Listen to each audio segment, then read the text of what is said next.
Hello everyone, Shri MPPSC and competitive exam class में आप सभी का स्वागत है। जैसा कि आप सभी को पता है कि एमपी पढ़ रहे हैं अपन, एमपीपीएससी के लिए एमपीपीएससी की प्री के लिए तैयारी कर रहे हैं हम। तो उसमें हम मेनली फोकस कर रहे हैं एमपी को, क्योंकि एमपी ज़्यादा क्वेश्चंस एटलीस्ट 30 to 40 जो क्वेश्चंस आते हैं वो एमपी के आते हैं। तो ये हमारी इसके पहले भी हमने बहुत सारी क्लासेस ली हैं। तो ये यूनिट 1 चल रहा है हमारा। यूनिट 1 में हमने कवर किया है राजवंश, मध्य प्रदेश का इतिहास, और साथ ही साथ हमने कवर किया है आपका मध्य प्रदेश में स्वतंत्रता का जो योगदान, स्वतंत्रता संग्राम में जो मध्य प्रदेश का क्या योगदान रहा है वो भी कंप्लीट किया। हम जातियां पढ़ रहे हैं जनजातियों की। आज हमारी सेकंड क्लास है, कल की फर्स्ट क्लास थी हमारी, तो हम पढ़ रहे हैं जनजातियां। अगर आपने वो क्लास नहीं देखी है तो पहले आप जाइए वो वाली क्लास देख के आइए। उस क्लास का जो लिंक है डिस्क्रिप्शन बॉक्स में दिया हुआ है, उसमें जाके क्लिक करिए यार। आप उसमें कल हमने जनजातियों के बारे में कुछ फैक्ट्स देखे थे, कुछ परिभाषाएं देखी थी, और साथ ही साथ हमने भील जनजाति के बारे में पढ़ा था। आज हम उसके बाद कंटिन्यू करेंगे। आज हम गोंड, बैगा, भारिया, सहरिया पढ़ेंगे। लेकिन उसके पहले आपको पता है, अगर कोई मेरे साथ कंटिन्यू जुड़ा हुआ है तो सबको पता है कि हम प्रीवियस क्लास का रिवीजन करते हैं, फिर हम आगे बढ़ते हैं। ठीक है, तो कल हमने भील जनजाति पढ़ी थी। जल्दी से बता दो कि भील जनजाति का प्रतिशत सबसे ज़्यादा कहाँ हो पाया जाता है। मध्य प्रदेश में सबसे ज़्यादा भील जनजाति कहाँ पाई जाती है, और इसका क्षेत्रीय विवरण कहाँ पे है, कहाँ कहाँ पाई जाती है। तो जल्दी से बताओ, कमेंट में फटाफट आंसर करो, मुझे लेट बिल्कुल नहीं चाहिए। कल ही पढ़ाया है, ऐसे काम नहीं चलेगा अगर नहीं बनेगा तो, है ना। तो मध्य प्रदेश में सबसे ज़्यादा जनजाति भील वाली कहाँ पाई जाती है?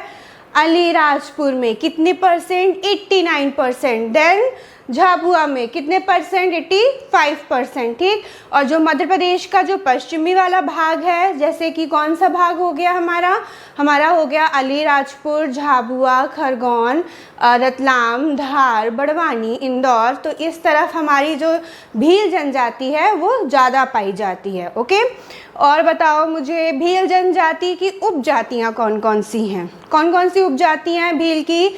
तो भील, भिलाला, बरेला, बैगास, पटियास, पटलिया, ये कौन सी हैं? इसकी उपजाति हैं। ठीक है, ये हमने कल पढ़ा था। और बता दो, भीलों का कुछ त्योहार होता है, कुछ पर्व होता है। कौन सा प्रमुख पर्व होता है? अच्छा ये बताओ, कौन सा प्रमुख पर्व होता है? भगोरिया, है ना। भगोरिया इनका प्रमुख पर्व होता है। और गोल गथेड़ो क्या होता है? इनका नृत्य होता है। और कौन कौन से प्रमुख पर्व त्योहार हैं? गोल गथेड़ो, भगोरिया, नवाखानी, जात्रा, चलावड़ी, ये सब कौन क्या है? इनके प्रमुख पर्व और त्योहार हैं। ठीक है, अब मुझे ये बताओ कि जो भील जनजाति है उसकी बोली क्या है? तो भीली बोली है। भील जनजाति की बोली भीली है। और क्या है? और बताओ मुझे। और मध्य प्रदेश के अलावा ये कहाँ पाई जाती है? तो गुजरात और महाराष्ट्र में पाई जाती है, मध्य प्रदेश के अलावा यह जनजाति। ठीक है, और हम क्या पढ़ रहे हैं? और बताओ मुझे कि भील जनजाति के बारे में क्या देखा था हमने, और भी इनके देवता के बारे में बताओ। कौन कौन से देव होते हैं इनके? देवता बताओ। बाप देव, बाघ देव, है ना, ये इनके महादेव, बोरा देव, ये इनके प्रमुख देवता हैं। ठीक है, तो अब हम नेक्स्ट बढ़ते हैं, गोंड जनजाति की बात करते हैं। और जो भील जनजाति है हमारी, वो मध्य प्रदेश की सबसे बड़ी जनजाति है। कौन सी जनजाति? भील जनजाति। ठीक, आज हम पढ़ रहे हैं गोंड जनजाति के बारे में, जो कि सेकेंड नंबर पे आती है। भील के बाद सेकेंड नंबर पे इसका नंबर आता है गोंड जनजाति का। गोंड जनजाति आपकी मध्य प्रदेश की दूसरी सबसे बड़ी जनजाति है और भारत की सबसे बड़ी जनजाति है। ठीक है, क्या पढ़ा हमने? जो गोंड जनजाति है हमारी, वो भारत की सबसे बड़ी जनजाति, भारत की सबसे बड़ी जनजाति, और मध्य प्रदेश की दूसरी बड़ी जनजाति है हमारी गोंड जनजाति। मध्य प्रदेश की दूसरी बड़ी जनजाति है। ठीक है, गोंड जनजाति। ठीक, फिर बात करते हैं उत्पत्ति की। इनकी उत्पत्ति कैसे हुई है? तो उत्पत्ति की बात करें हम तो इनकी उत्पत्ति तेलुगु के कोंड नामक शब्द से हुई है। तेलुगु के कोंड, ठीक है, तेलुगु के कोंड नामक शब्द से इनकी उत्पत्ति हुई है। कोंड का हिंदी में अर्थ होता है पर्वत, अर्थात ये कौन से हैं, ये पर्वत में निवास करने वाले हैं, इसलिए इनका नाम क्या पड़ गया, गोंड। ठीक है, तो इनकी उत्पत्ति कहाँ से हुई, गोंड शब्द की उत्पत्ति कहाँ से हुई, तो इनकी उत्पत्ति हुई है, गोंड शब्द की उत्पत्ति हुई है। गोंड शब्द की उत्पत्ति कैसे हुई है, तो गोंड शब्द की उत्पत्ति हुई तेलुगु के कोंड से, तेलुगु के कोंड नामक शब्द से होती। तेलुगु का शब्द है कोंड, जिसका हिंदी में अर्थ होता है पर्वत, अर्थात ये पर्वत में निवास करने वाले लोग हैं। तेलुगु, ये कौन से लोग, गोंड के लोग। ठीक है, क्षेत्रीय विवरण की बात करते हैं कि यह जनजाति मध्य प्रदेश में कहाँ कहाँ पाई जाती है, इनका जो क्षेत्रीय विस्तार है वो कहाँ पे है गोंड जनजाति का।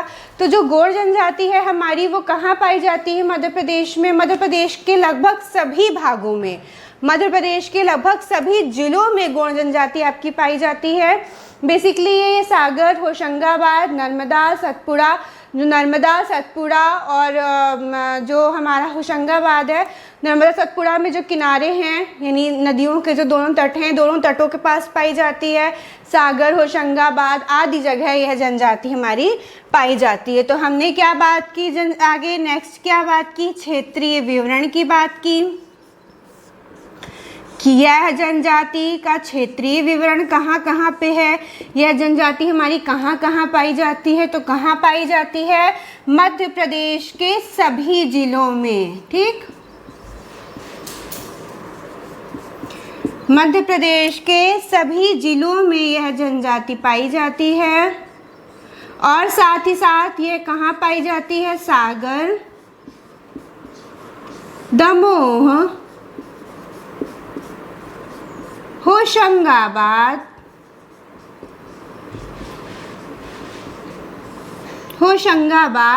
और सागर, दमोह, होशंगाबाद, नर्मदा,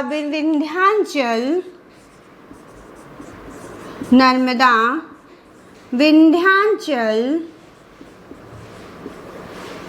और सतपुड़ा के दोनों किनारे तरफ, यानी दोनों ओर घर बना के ये लोग रहते हैं, दोनों तरफ, नर्मदा, विंध्याचल, सतपुड़ा के दोनों तरफ। तो मतलब नर्मदा भी हमारी इधर बीच से गई हुई है, सतपुड़ा भी नीचे ही है, उधर नर्मदा के नीचे है, विंध्याचल हमारा इस साइड है। तो मतलब ये लोग पूरी जगह पे मध्य प्रदेश के सभी जिलों में यह जनजाति हमारी पाई जाती है। ठीक है, आई बात समझ में, ये हो गया हमारा क्षेत्रीय वितरण। अब हम इनके बात कर लेते हैं, धार्मिक स्थल की बात करते हैं, धार्मिक स्थिति की बात करते हैं, स्थल नहीं धार्मिक स्थिति।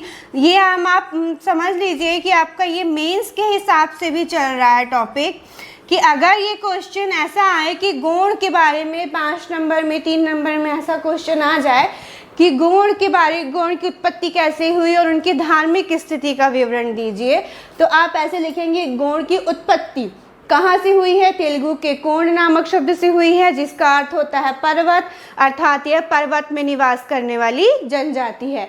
क्षेत्रीय विवरण, यह जनजाति लगभग मध्य प्रदेश के सभी जिलों में पाई जाती है।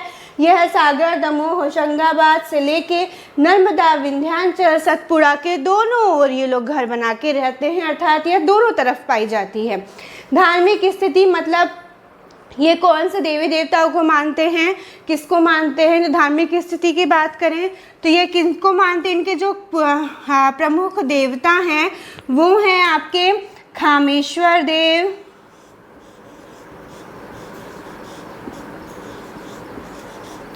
भीलों के प्रमुख देवता कौन थे, कौन थे, अभी मैंने जब स्टार्टिंग हुई है ना क्लास की तभी मैंने बढ़ाया, फटाफट कमेंट करके बताओ।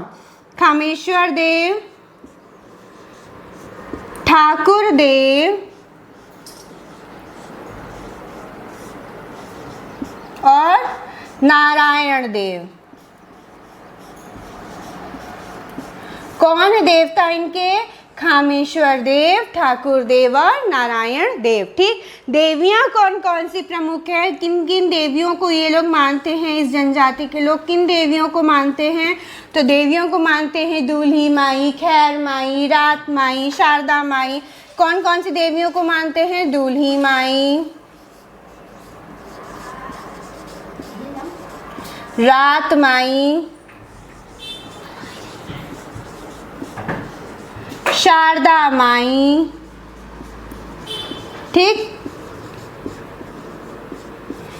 अगर आपको नोट डाउन करना है तो इतना नोट डाउन करिए, फिर मैं इसको रिमूव कर दूंगी। ठीक है, एक बार फिर से देखते हैं। गौड़ जनजाति पढ़ रहे हैं। यह भारत की सबसे बड़ी, मध्य प्रदेश की दूसरी बड़ी जनजाति है। मध्य प्रदेश की सबसे बड़ी जनजाति है आपकी भील जनजाति। इनकी उत्पत्ति हुई तेलुगु के कोण नामक शब्द से, जिसका अर्थ होता है पर्वत। ये लोग पर्वत में निवास करने वाली जनजाति है। क्षेत्रीय विवरण की बात करें तो यह लगभग मध्य प्रदेश के सभी जिलों में पाई जाती है। मध्य प्रदेश के सागर, दमोह, होशंगाबाद से लेकर नर्मदा, विंध्याचल, सतपुड़ा के दोनों तरफ ये लोग घर बना के रहते हैं। धार्मिक स्थिति की बात करते हैं तो खामेश्वर देव, ठाकुर देव, नारायण देव ये प्रमुख देवता हैं। और प्रमुख देवियों की बात करें तो दूल्ही माई, रात माई, शारदा माई ये प्रमुख देवियां हैं। ठीक है, अब हम बात करते हैं नेक्स्ट इनकी उपजातियों की, इनके त्योहार पर्व की और इनके विवाह स्थिति की बात करते हैं, इनकी बोली की बात करते हैं। नोट डाउन करना है, नोट डाउन करिए, फिर मैं इसको रिमूव करूंगी, नेक्स्ट बढ़ेंगे हम। ठीक, और मध्य प्रदेश के अलावा यह जनजाति महाराष्ट्र, तेलंगाना में भी पाई जाती है। ओके, नेक्स्ट हम बात करते हैं गौड़ जनजाति की उपजातियों की। कौन कौन सी उपजातियां हैं गौड़ जनजाति की? ठीक है, तो हम उसकी बात करते हैं। भील की जब तक उपजातियां बताओ फटाफट, जल्दी से कमेंट में बताओ।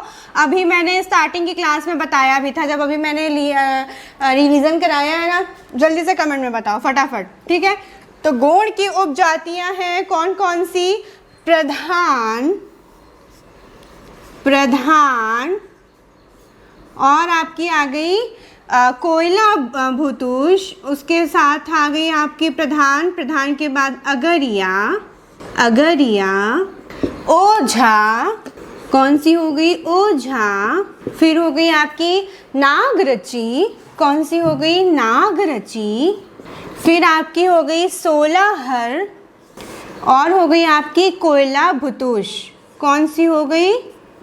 कोयला भूतोष। ठीक, तो ये हो गई हमारी गौड़ की उपजातियां, प्रधान, अगरिया, ओझा, नागरिची, सोलाहर, कोयला भूतोष। तो प्रधान जनजाति जो है हमारी वो होती है पूजा पाठ कराने वाली जनजाति। कौन सी जनजाति है? पूजा पाठ कराती है, पंडित होती है ये पंडित तो नहीं कह सकते, पर ये कौन सी जनजाति है? प्रधान उपजाति। प्रधान जो होती है, इसका कार्य, इन सब जातियों का कार्य क्या होता है, ये कौन कौन से व्यवसाय करते हैं, हम इनकी बात कर रहे हैं। तो प्रधान जनजाति आपकी कराती है पूजा पाठ। अगरिया जनजाति जो होती है वो करती है लोहे का काम, यानी लोहे का जो व्यवसाय होता है वो आपकी करती है अगरिया जनजाति। ओझा जनजाति जो होती है आपकी वो करती है झाड़ फूक का काम। आपको पता है कि अधिकतर ओझा लोग जो होते हैं वो झाड़ फूक करते हैं, तो झाड़ फूक का काम का व्यवसाय करती है ओझा जनजाति आपकी। नागरची जनजाति जो होती है वो सपेरा होती है। ठीक है, ये सांप को पकड़ती हैं, सांपों से रिलेटेड का काम होता है, सपेरा होती हैं। सोलाहर जो जनजाति होती है आपकी, ये बढ़ईगिरी करती हैं, बढ़ई का काम करती हैं, बढ़ई का व्यवसाय करती हैं। यह जनजाति कौन सी जनजाति? सोलाहर जनजाति। फिर आ गई आपकी कोयला भूतूष जनजाति। तो यह जनजाति क्या करती है? यह जनजाति नाचने गाने का काम करती है। ठीक है, नाचने गाने का काम करती है आपकी कौन सी जनजाति? कोयला भूतूष जनजाति। तो ये जनजातियां हैं आपकी जो गौड़ की उपजातियां कौन कौन सी हैं? गौड़ की उपजाति हैं आपकी कौन सी? प्रधान, अगरिया, ओझा, नागरची और सोलाहर, कोयला भूतूष। ठीक, हो सकता है मेंस में भी आ जाए, 3 नंबर में, हो सकता है प्री में भी आ जाए कि इनमें से कौन सी जनजातियां बताइए गौड़ की उपजाति नहीं है, या फिर जो कोयला भूतूष है वो क्या कौन सा काम करती है ना। मेंस में भी आ सकता है कि गौड़ की उपजातियों के बारे में बताइए 3 नंबर में, तो आप बता सकते हैं कि गौड़ की निम्नलिखित उपजातियां हैं प्रधान, अगरिया, ओझा, नागरची, सोलाहर, कोयला बतूश। प्रधान उपजाति पूजा पाठ कराती है, अगरिया लोहे का काम करती, व्यवसाय करती है। ओझा उपजाति आपकी झाड़ फूक का काम करती है। नागरची सपेरा होती है और सोलाहर बढ़ईगिरी का काम करती है। कोयला बतूश नाचने गाने का कार्य करती हैं। ठीक है, तो ये हो गई आपकी उपजातियाँ। ओके, अब नेक्स्ट हम बढ़ते हैं, क्या बात करते हैं, त्योहारों की बात करते हैं कि ये गौड़ जाति के लोग कौन कौन सा त्योहार मनाते हैं। ठीक, तो त्योहार या पर्व, तो कौन कौन सा त्योहार पर्व मनाते हैं गौड़ जाति के लोग, कौन कौन सा। मेघनाथ पूजा, मेघनाथ पूजा ये पीएससी में क्वेश्चंस भी आ चुका है प्री में कि मेघनाथ पूजा जो मेघनाथ पर्व होता है ये कौन सी जनजाति मनाती है, तो मेघनाथ पर्व आपकी गौड़ जनजाति मनाती है। ठीक है, मेघनाथ पर्व इम्पॉर्टेंट है, ये क्वेश्चन पूछा जा चुका है, हो सकता है कि आगे भी पूछा जाए कि मेघनाथ पर्व कौन सी जनजाति मनाती है। मेंस में भी वो क्वेश्चन आया है कि गौड़ के त्योहार और पर्व के बारे में बताइए, तो मेघनाथ पर्व और कौन सा त्योहार मनाते हैं ये लोग, बिदरी पूजा, बिदरी पूजा, और क्या मनाते हैं ये लोग, बकपंथी, बकपंथी, और क्या मनाते हैं, नवाखानी, नवाखानी, नवाखानी के बाद ये लोग मनाते हैं जात्रा। ठीक, तो मेघनाथ पर्व, बिदरी पूजा, बकपंथी, नवाखानी, जात्रा, यह गौड़ जनजाति के प्रमुख त्योहार और पर्व हैं। अब हम बात करते हैं, एक मड़ई पर्व भी मनाते हैं ये लोग। कौन सा पर्व मनाते हैं, मड़ई।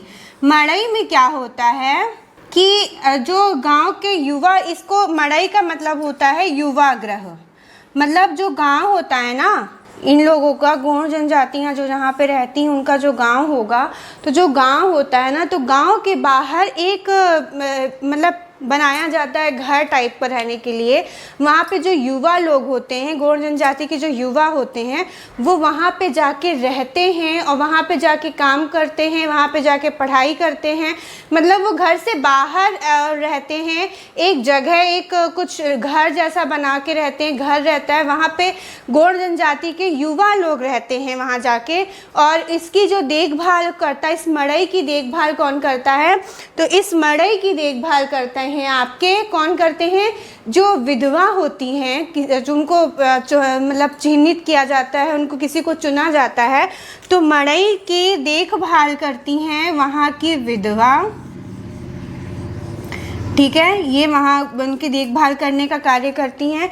मड़ई आपका एक युवा गृह होता है जो कि गांव से बाहर एक स्थल बनाया जाता है जहाँ पे गांव के युवा जाते हैं, वहाँ पे काम करते हैं, पढ़ाई करते हैं, काम धंधा व्यवसाय करते हैं, जब तक वो सेटल नहीं हो जाते। जैसे कि पुराने ज़माने में नहीं, राजा महाराजा के टाइम पे लोग आश्रम जाते थे, बच्चों को आश्रम भेज दिया, वो हल्के थोड़े से युवा होते थे तो आश्रम भेज दिया जाता था कि आप गुरु के आश्रम जाओ, वहाँ पे शिक्षा ग्रहण करो, तलवारबाजी सीखो, है ना, सब सारी दीक्षाएं सीखो, फिर आप आओ एकदम बिल्कुल सब कुछ सीख के एजुकेटेड होके आओ। तो वही ये लोग करते हैं, गांव के बाहर एक विश्राम स्थल रहता है, एक घर बना देते हैं, वहाँ उसको बोला जाता है युवा गृह, और वहाँ पे ये लोग जाके वहाँ पे पढ़ाई करते हैं, काम व्यवसाय अपना ढूंढते हैं, सब करते हैं, और फिर जब वो किसी चीज़ में लग जाते हैं, किसी व्यवसाय में लग जाते हैं, तो वापस अपने घर आ जाते हैं और इस मड़ई की देखभाल वहाँ की विधवा करती है। ठीक है, तो ये वहाँ की ये भी मड़ई एक पर्व हो गया कि जब मतलब बालक जाता है घर से तो वो एक पर्व टाइप का हो जाता है। तो ये मड़ई पर्व हो गया है गौड़ों का। तो यहाँ पे मेघनाथ पर्व, मेघनाथ जो आपका पर्व है, और मड़ई पर्व, ये दोनों बहुत इम्पॉर्टेंट हैं क्योंकि ये क्वेश्चंस आ सकते हैं कि मेघनाथ पर्व कौन जाति मनाती है, गौड़ सी जनजाति, और मड़ई पर्व जनजाति मनाती है, गौड़ जनजाति। ठीक है, तो ये आपकी हमने पढ़ी उपजातियाँ, त्योहार, पर्व, मेघनाथ, बिदरी पूजा, बकपंथी, नवाखानी, जात्रा, मड़ई और ठीक है, ये हो गया। अब हम नेक्स्ट बात करते हैं इनके विवाह की, इनके इसमें कौन सा विवाह होता है, इनकी बोली क्या है, ये हम बात करते हैं, उसके बाद हमारी गौण जनजाति खत्म। नेक्स्ट बात करेंगे बैगा जनजाति की। अगर आपको नोट डाउन करना है नोट डाउन करिए, फिर मैं इसको रिमूव करती हूँ। नेक्स्ट बात करते हैं इनके विवाह की पद्धतियों की, कि इनकी विवाह की पद्धतियाँ कौन कौन सी होती हैं, विवाह पद्धतियाँ कितने तरह की होती हैं, कितने तरह के विवाह करते हैं। तो विवाह की पद्धतियों की बात करते हैं तो पहला विवाह ये लोग करते हैं जिसका नाम है आपका कौन सा विवाह, पठौनी विवाह, पठौनी विवाह। दूसरा है आपका लमसेना विवाह, लमसेना विवाह। तीसरा है आपका दूध लौटावा विवाह, दूध लौटावा विवाह। चौथा है आपका चढ़ विवाह। ठीक है, तो पठौनी विवाह जो होता है आपका नॉर्मल पठौनी विवाह है, जिसमें लड़का लड़की का हाथ मांगता है, वो पठौनी विवाह हो जाता है। लमसेना विवाह में क्या होता है कि वहाँ पे याद है भील जनजाति में भी हमने पढ़ा था कि एक विवाह होता है जिसमें लड़का जाता है लड़की के यहाँ और उनके माँ बाप की सेवा करता है, पैर वैर दबाता है। फिर जब लड़की के माता पिता राज़ी हो जाते हैं तब फिर उस लड़के की अपनी बिटिया से शादी करा देते हैं। तो कौन सा विवाह था वो, घर जमाई विवाह था। भीलों में जो घर जमाई बोलते हैं वही गोड़ों में लमसेना विवाह बोलते हैं। तो लमसेना विवाह में क्या होगा कि जो लड़का होगा वो जाएगा लड़की के घर, ठीक है, लड़का जाएगा लड़की के घर, लड़की के माता पिता की सेवा करेगा। अगर लड़की के माता पिता लड़के की सेवा से खुश हो जाते हैं, ठीक है, तो वो अपनी बेटी का विवाह कर देंगे। और अगर लड़की के माता पिता खुश नहीं होंगे लड़के से तो वो अपनी पुत्री का विवाह नहीं करेंगे। तो ये आपका हो जाता है इस तरह का विवाह लमसेना। सेम यही विवाह की पद्धति हमने भीलों में भी देखी थी, लेकिन नाम अलग था। भील में इसको क्या बोलते हैं, घर जमाई विवाह। ठीक है, दूध लौटावा विवाह जो होता है गोड़ों में एक होता है, तो उसमें ये ममेरे फुफेरे जो भाई बहन होते हैं उनके साथ विवाह हो जाता है कि जो मतलब मामा के बच्चे हैं, फूफा के बच्चे हैं, चाचा के बच्चे हैं, तो उनके साथ विवाह, उनके बच्चों के साथ विवाह होता है, तो उसको हम दूध लौटावा विवाह बोलते हैं। चढ़ विवाह होता है आपका कि जो लड़का है वो घोड़ी पे चढ़ के, घोड़ा पे चढ़ के आएगा, तो इसलिए उसको चढ़ विवाह बोलते हैं। ठीक है, तो ये कुछ विवाह हैं गोड़ों में। और ये लोग विधवा विवाह को मान्यता देते हैं, विधवा विवाह का चलन है गोड़ों में। ठीक है, ये लोग विधवा विवाह को मान्यता देते हैं, जो कि बहुत अच्छी बात है। विधवा विवाह का चलन है गोड़ों में। और ये लोग यहाँ पे गोड़ों में ना वधू पक्ष का मूल्य दे के, मतलब यहाँ पे लड़की वाले पैसा नहीं देते हैं वर पक्ष को, यहाँ पे लड़के जो हम लड़के वाले होते हैं वो कन्या के पक्ष को पैसा देते हैं। यानी यहाँ पे वधू पक्ष को पैसा देने का रिवाज है इस विवाह में। कौन से गुण, तो यहाँ पे वधू पक्ष को पैसा दिया जाता है वर पक्ष के द्वारा, और उसके बाद पैसा देके विवाह किया जाता है। अगर लड़की के माता पिता उस पैसे से तैयार रहते हैं तो विवाह किया जाता है, वरना लड़की के माता पिता मना कर देंगे तो विवाह नहीं होता। ठीक है, तो इस तरह के कुछ विवाह हैं, विवाह की पद्धतियां हैं जो कि गुणों में चलन है, प्रचलन है। पठौनी विवाह जो कि नॉर्मल विवाह होता है आपका, जिसमें लड़की के माता पिता जाके लड़के के माता पिता से हाथ मांगते हैं, या लड़के के माता पिता आके लड़की के माता पिता से हाथ मांगते हैं और राजी खुशी विवाह होता है। लमसेना विवाह में क्या होता है, लड़की के जो लड़का जो होता है लड़की के घर जाएगा, उनके माता पिता की सेवा करेगा, और अगर लड़की के माता पिता खुश हो जाएंगे तो विवाह होगा, वरना नहीं होगा। दूध लौटावा ममेरे फुफेरे चचेरे भाइयों से जो विवाह होता है, भाई बहनों से विवाह होगा, दूध लौटावा। चढ़ विवाह, लड़का घोड़ी में चढ़ के आएगा और विवाह करेगा। विधवा विवाह को भी मान्यता है, और वधू पक्ष को खरीदने की भी मान्यता है, मतलब वधू पक्ष को वधू मूल्य की भी इनके यहाँ मान्यता है कि आप वधू को पैसा देके खरीद रहे हो, मतलब लड़के वाले पैसा देते हैं लड़की के घर वालों को और वधू को खरीदते तरीके हैं। ठीक है, तो ये विवाह पद्धतियाँ हैं। इनकी बोली की बात करें तो कौन सी बोली ये लोग बोलते हैं, तो गौड़ जो लोग होते हैं, जनजाति होती है, वो बोली बोलती है गेंडी।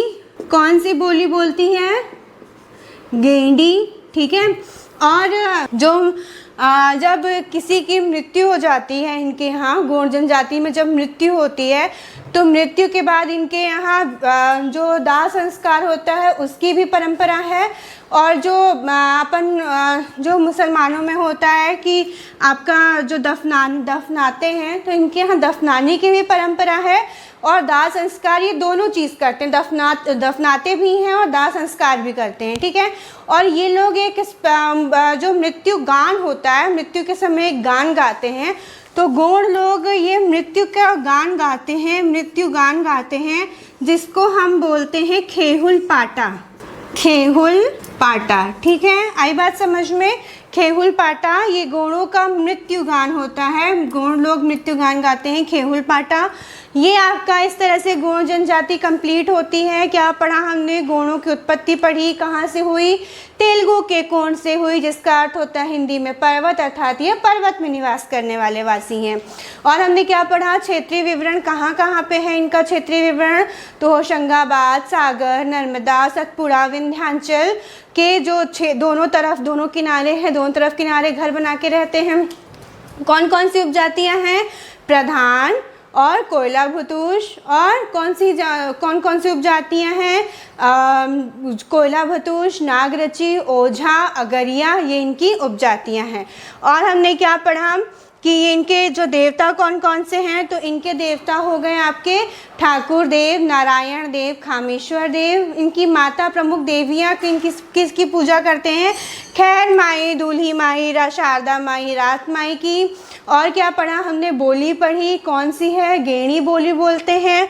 और हमने मृत्यु गान कौन सा गाते हैं? खेहुल पाटा। त्योहार और पर्व की बात करें तो बिदरी पूजा, नवाखानी, जात्रा, बकपंथी और मेघनाद और मड़ई इम्पोर्टेंट, ठीक। तो ये विवाह की कुछ पद्धतियाँ हो गई, पठौनी, लमसेना, दूध लौटावा, चढ़ और विधवा विवाह। और यहाँ पे वधु मूल्य की भी परंपरा है इन जातियों में, ठीक है। इस तरह से आपकी गौड़ जनजाति पूरी हुई। नेक्स्ट पढ़ते हैं अब हम बैगा जनजाति। नोट डाउन करना है, नोट डाउन करिए। अब हम बात करते हैं नेक्स्ट कौन सी जनजाति की? बैगा जनजाति की। कौन सी जनजाति की बात कर रहे हैं? बैगा जनजाति की हम बात कर रहे हैं। इसको थोड़ा सा मैं बड़ा लिख देती हूँ। कौन सी जनजाति की हम बात कर रहे हैं? बैगा जनजाति की बात कर रहे हैं। बैगा जनजाति आपके कोलेरियन परिवार की जनजाति है। कहाँ की जनजाति है? कौन से परिवार की जनजाति है? आपकी कोलेरियन परिवार की जनजाति है आपकी बैगा जनजाति। कल मैंने एक करेक्शन करना चाहूंगी मैं। कल मैंने बताया था बैगा, भारिया, सहरिया जो कि मध्य प्रदेश सरकार के द्वारा घोषित सबसे पिछड़ी जनजाति है, लेकिन मध्य प्रदेश सरकार के द्वारा नहीं, भारत सरकार के द्वारा घोषित 3 पिछड़ी जनजाति हैं। मध्य प्रदेश की 3 पिछड़ी जनजाति हैं, बैगा, भारिया, सहरिया, ठीक है। तो किसने घोषित किया? भारत सरकार के द्वारा। तो ये बैगा जनजाति पिछड़ी जनजाति है जो कि भारत सरकार के द्वारा घोषित की गई है पिछड़ी जनजाति। कौन कौन सी जनजातियां थी जो भारत सरकार के द्वारा पिछड़ी में घोषित किया गया है? बैगा, भारिया और आपका सहरिया। क्या बताया था मैंने? इसको याद करने की ट्रिक क्या बताई थी? जब लॉकडाउन हुआ था कोविड के टाइम पे, तो क्या हुआ था कि जो बाहरी लोग थे वो क्या हुए, अपने घर की तरफ आए क्योंकि उनका काम धंधा छूट गया, तो वो बैग भर के अपने शहर की तरफ आए। तो बैग भर के शहर की तरफ आए तो बैगा, भारिया, सहरिया भारत सरकार के द्वारा घोषित 3 अत्यंत पिछड़ी जनजातियां हैं। उनमें से हम पढ़ रहे हैं बैगा जनजाति। कौन से परिवार की है? कोलेरियन परिवार की है। कोलेरियन परिवार से संबंध रखती है। भील जनजाति आपकी प्रोटो ऑस्ट्रोलाइट प्रकार की जनजाति थी। बैगा जनजाति आपकी कोलेरियन जनजाति है, ठीक है। यह मध्य प्रदेश की 4थी बड़ी जनजाति है, ठीक है। मध्य प्रदेश की 4थी बड़ी जनजाति है आपकी बैगा जनजाति, ठीक। 4थी बड़ी जनजाति है आपकी बैगा जनजाति, ठीक है। कहाँ है इसका क्षेत्रीय विवरण? कहाँ रहती है ये? क्षेत्रीय विवरण की बात करें हम कि मध्य प्रदेश में इसका क्षेत्रीय विवरण कहाँ पे है? ये जनजाति कहाँ पाई जाती है आपकी? तो मध्य प्रदेश में इसका जो क्षेत्रीय विवरण है वो मध्य प्रदेश के पूर्वी और दक्षिणी भाग में है। कहाँ कहाँ पूर्वी और दक्षिण भाग में, एक बार हम जल्दी से फटाफट मैप में देख लेते हैं क्विक। ठीक है, तो ये हमारा मैप बना। इसमें यहाँ पे हमने बताया था, अगर मेंस में भी पूछा जाएगा ना कि मध्य प्रदेश की जो बैगा जनजाति उसका क्षेत्रीय विवरण आप बताइए, तो आप ऐसे मैप बना के ड्रॉ कर सकते हैं। तो क्या बताया मैंने कि मध्य प्रदेश के पूर्वी और दक्षिण भाग में, तो पूर्वी भाग कौन सा है, ये वाला।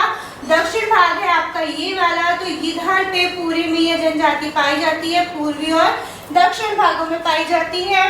कहाँ कहाँ पे पाई जाती है जनजाति, तो यह जनजाति आपकी पाई जाती है आपकी बालाघाट। बालाघाट आपका यहाँ पे है। मैप मैंने याद कराया था, बाला ओ बाला, बाला ओ बाला करके, है ना। मैप मैंने पूरा याद कराया है आपको। अगर आपने वो क्लास नहीं देखी है तो इसका जो लिंक है, फर्स्ट क्लास थी मेरी जिसमें मैंने मैप से स्टार्ट किया था, एमपी का मैप इसीलिए बनाना बताया था। इसीलिए जो मैंने जिले थे वो ऐसे आपको बिल्कुल निमोनिक टेक्निक से याद करवाए थे, मेमोरी टेक्निक से याद करवाए थे कि आपको याद करने में इजी रहे, कि अगर मेंस में भी लिख रहे हैं आप, प्री में भी दे रहे हैं, तो आपको याद होना चाहिए कौन सा जिला कहाँ पे है। तो यहाँ पे हो गया। अगर आपने नहीं देखी वो क्लास तो लिंक डिस्क्रिप्शन बॉक्स में है, उसको जरूर देखिएगा। तो यहाँ पे हो गया आपका बालाघाट। बालाघाट के बाद कहाँ पे है, मंडला। यहाँ पे हो गया आपका मंडला। यहाँ पे हो गया आपका डिंडोरी। ठीक है, यहाँ पे हो गया आपका अनूपपुर, ये हो गया उमरिया, ये हो गया शहडोल, ये हो गया आपका अनूपपुर। उमरिया, शहडोल, अनूपपुर, डिंडोरी, मंडला, बालाघाट और हो गया आपका सीधी। सीधी यहाँ पे आ गया आपका। जिसने वो वाली क्लास देखी होगी उसको पता चल रहा होगा कि एक लड़की थी, रेवा नाम था, बहुत सीधी थी, है ना, सीधी थी। और एक लड़का था यूएसए से आया था जिसका नाम था अनूप। कहाँ से आया था, यूएसए से आया था, डोल रहा था। ये बालाघाट मंडला, ये आप जब देखेंगे मैप तो आपको समझ में आ जाएगा। तो ये हमने कहाँ कहाँ पे जनजाति पाई जाती है, तो सीधी, उमरिया, शहडोल, अनूपपुर, सीधी, उमरिया, शहडोल, अनूपपुर, मंडला और डिंडोरी और आपका बालाघाट। तो कौन कौन से जिले हो गए, मध्य प्रदेश के पूर्वी, मध्य प्रदेश के पूर्वी व दक्षिण भाग में यह जनजाति पाई जाती है। और आपको पता है एक चीज कि डिंडोरी जो जिला है आपका, डिंडोरी जिले के 56 गांव में यह जनजाति पाई जाती है। डिंडोरी जिले के जो डिंडोरी जिले में 56 गांव हैं आपके।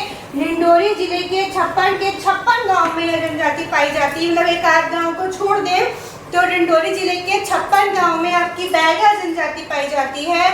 इसलिए डिंडोरी को बैगा चक क्षेत्र भी कहा जाता है। कौन सा क्षेत्र कहा जाता है, बैगा चक क्षेत्र कहा जाता है। अब आए समझ में क्यों बोलते हैं डिंडोरी को बैगा चक क्षेत्र, क्योंकि डिंडोरी के 56 गांवों में यह आपकी बैगा जनजाति पाई जाती है, इसलिए डिंडोरी को बैगा चक क्षेत्र भी कहा जाता है। कहाँ पाई जाती है बैगा जनजाति आपकी, तो मध्य प्रदेश के पूर्वी और दक्षिण जिलों भाग में। पूर्वी दक्षिण भाग में कौन कौन से हो गए, सीधी, उमरिया, शहडोल, अनूपपुर, डिंडोरी, मंडला और बालाघाट। ठीक है, अगर आपको इसको नोट डाउन करना है करिए, नहीं तो फिर अब हम नेक्स्ट बढ़ते हैं इसकी उपजातियों की तरफ। और अब इसकी बोलियां क्या है, त्योहार, पर्व, कौन सी जनजाति क्या क्या मनाती है, नेक्स्ट बढ़ते हैं। ठीक है, नेक्स्ट हम बात करते हैं बैगा की उपजाति की। कौन कौन सी उपजातियां हैं बैगा जनजाति में, तो उपजातियों की बात करते हैं हम बैगा की। तो कौन कौन सी हैं उपजाति, बिझवार, बिझवार और हो गई आपकी राय मैना, बिझवार, नरोतिया, नरोतिया, राय मैना, राय मैना और बिझवार, नरोतिया, राय मैना और हो गया आपका काढ़ मैना, काढ़ मैना और हो गई आपकी नाहर। ठीक है, कौन कौन सी जनजाति उपजाति हो गई, बिझवार, नरोतिया, राय मैना, काढ़ मैना, नाहर। ये प्री मेंस दोनों में आता है क्वेश्चन। प्री में भी आता है कि नरोतिया भरोतिया किसकी उपजाति हैं, तो बैगा की उपजाति हैं। और ये मेंस में भी आ सकता है कि 2-3 नंबर में कि बैगा की उपजातियों के बारे में बताइए, तो बैगा की उपजाति है बिजवार, नरोतिया, भरोतिया। नरोतिया भरोतिया नहीं लिखा ना मैंने, नरोतिया, भरोतिया, राय मैना, काढ़ मैना, नाहर, ये इसकी उपजातियां हैं। ठीक है, किसकी, बैगा की। ठीक है, फिर हम नेक्स्ट बात करते हैं इनकी धार्मिक इनकी हम बात करते हैं विवाह की। कौन कौन सा विवाह पद्धतियां हैं इनके में चलन, कौन कौन सी विवाह पद्धतियों का चलन है बैगा में। तो विवाह के पद्धतियों की बात करें तो इनमें जो चलन है वो है आपका मगनी विवाह या चढ़ विवाह, जिसमें अभी हमने घोड़ों में भी यह विवाह पढ़ा था कि लड़का होता है घोड़े पर चढ़कर आता है और विवाह करता है, तो मंगनी या चढ़ विवाह। सेकंड हो गया आपका लम सेना विवाह, ये हमने गोड़ में भी पढ़ा था अभी। लम सेना विवाह क्या होता है कि जो लड़का रहता है लड़की के घर जाता है, माता पिता की सेवा करता है, फिर लड़की के माता पिता उनकी विवाह कर देते हैं। ठीक है, फिर लम सेना विवाह। लम सेना के बाद हो गया आपका चोर विवाह। चोर विवाह, इसमें लड़का लड़की चोरी से शादी कर लेते हैं, चोर विवाह हो गया आपका। फिर हो गया आपका उठना विवाह। कौन सा विवाह, उठना विवाह। नेक्स्ट हो गया आपका यहाँ पे लिख देती हूँ मैं। नेक्स्ट हो गया आपका उधारिया विवाह। कौन सा विवाह, उधारिया विवाह। नेक्स्ट हो गया आपका ये कौन सा विवाह हो गया, उधारिया विवाह में क्या होता है कि पहले से लड़का लड़की की शादी तय होती है कि इसकी शादी इससे होगी, उसकी शादी उससे होगी। तो उधारिया विवाह मतलब पहले से तय होता है किसकी शादी, किस लड़का लड़की की शादी पहले से तय कर दी जाती है। और इसमें विधवा विवाह को भी प्रचलन है, विधवा विवाह की भी मान्यता है इन जातियों में। कौन सी जनजाति में, बैगा जनजाति में आपका। ठीक है, उपजातियाँ क्या क्या पढ़ा हमने, उपजाति पढ़ी बिजवार, बिजवार, बिजवार, नरोतिया, भरोतिया, राय मैना, काढ़ मैना, नाहर। फिर क्या पढ़ा, विवाह की पद्धतियाँ कौन कौन सी हैं, तो मंगनी विवाह या चढ़ विवाह, लम सेना विवाह, चोर विवाह, उठना विवाह, उधारिया विवाह और विधवा विवाह। ठीक है, नेक्स्ट बात करते हैं बैगा की जो हमारी धार्मिक स्थिति क्या है, ये व्यवसाय कौन सा करते हैं, और इसके बाद फिर हम इनके त्यौहार और पर्व कौन से हैं, इसके बाद हमारी बैगा जनजाति कंप्लीट होती है। ठीक है, नोट डाउन करना है, नोट डाउन करिए, फिर हम इसके बाद इसको रिमूव करेंगे। ओके, नेक्स्ट बात करते हैं बैगा जनजाति की धार्मिक स्थिति की कि ये लोग किन देवता को मानते हैं, किन किन देवी देवता को मानते हैं, किसकी पूजा करते हैं। तो धार्मिक स्थिति की बात कर रहे हैं हम बैगा जनजाति की। तो धार्मिक स्थिति क्या है इनकी कि ये लोग जो हमारे बूढ़ा देव होते हैं, बूढ़ा देव को ये लोग बहुत ज़्यादा मानते हैं। इनके प्रमुख देवता होते हैं बूढ़ा देव। कौन से देवता होते हैं, बूढ़ा देव। ऐसा बोला जाता है कि ये साल वृक्ष पे निवास करते हैं। जो साल वृक्ष होता है आपका, तो ये साल वृक्ष पर निवास करते हैं आपके बूढ़ा देव। ठीक है, साल वृक्ष पे निवास करते हैं आपके बूढ़ा देव। ये इन धार्मिक स्थिति है। और हम क्या बात कर रहे हैं नेक्स्ट हम ये बात करते हैं कि ये लोग जादू टोना पे बहुत विश्वास करते हैं। जो हमारी गोंड की उपजाति है ओझा जनजाति, वो उन्हीं के समान रहते हैं। उनके वो लोग ओझा उपजाति जो होती है ना, ओझा झाड़ फूक करती है। तो ये जो बैगा जनजाति है झाड़ फूक पे विश्वास करने वाली जनजाति है। ये लोग झाड़ फूक जादू टोना में विश्वास करते हैं। जादू टोना झाड़ फूक में विश्वास करती है यह जनजाति, बैगा जनजाति आपकी। और इन प्रमुख देव कौन कौन से हो गए, बूढ़ा देव तो हो गए, उनके साल वृक्ष में निवास करते हैं, प्रमुख देवता हैं इनके। और हो गए आपके ठाकुर देव, और हो गया नारायण देव, ठाकुर देव और नारायण देव। ऐसा ये लोग मानते हैं कि जो ठाकुर देव हैं वो पूरे गांव की रक्षा करते हैं। ठाकुर देव इनके पूरे गांव की रक्षा करते हैं। और जो नारायण देव हैं इनके, वो क्या करते हैं, ये वो बीमारी से मुक्त करते हैं, बीमारी से दूर रखते हैं, बीमारियों का इलाज करते हैं, बीमारियों से मुक्त करते हैं इनके नारायण देव। ऐसा इस जनजाति का मानना है। ठीक है, तो धार्मिक स्थिति की बात करें तो ये लोग झाड़ फूक जादू टोना पे विश्वास रखते हैं। इनके प्रमुख देवता हैं बूढ़ा देव जो कि साल वृक्ष पे निवास करते हैं। और कौन से देव हो गए आपके? ठाकुर देव, नारायण देव।